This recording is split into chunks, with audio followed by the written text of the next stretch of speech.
اعوذ باللہ من الشیطان الرجیم بسم اللہ الرحمن الرحیم السلام علیکم ورحمۃ اللہ وبرکاتہ۔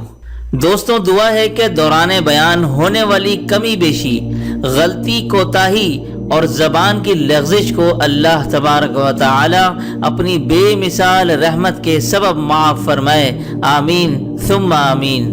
کہتے ہیں کہ ایک بوڑھی عورت تھی، بیچاری نادار تھی اور معذور بھی تھی، گھر میں فاقے تھے، روٹی نہیں ملتی تھی، تڑپتی رہتی تھی۔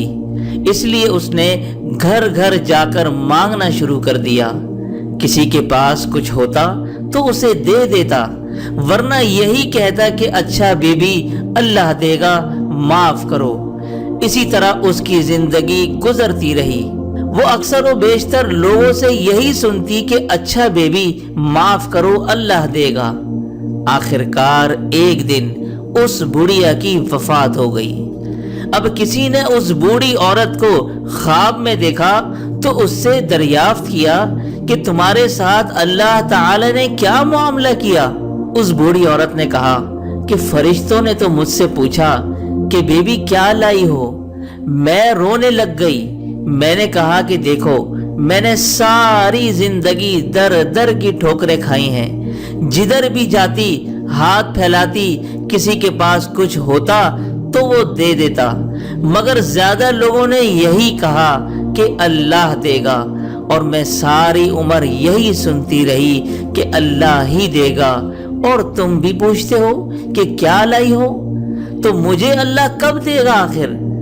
اس بوڑھی عورت نے بتایا کہ یہ بات اللہ کو اتنی پسند آئی اور اسی پر اللہ تعالی نے میری مغفرت فرما دی۔ سبحان اللہ۔ ناظرین گرامی، اس میں کوئی شک نہیں ہے کہ اللہ ہی دینے والا ہے اور عطا کرنے والا ہے، اور کوئی بھی اللہ کے سوا دینے والا نہیں۔ اس لیے جن لوگوں کو اللہ نے اپنی بے مثال رحمت کے سبب بے بہا رزق عطا کر رکھا ہے، انہیں چاہیے کہ نادار اور بے بس لوگوں کی مدد ضرور کریں۔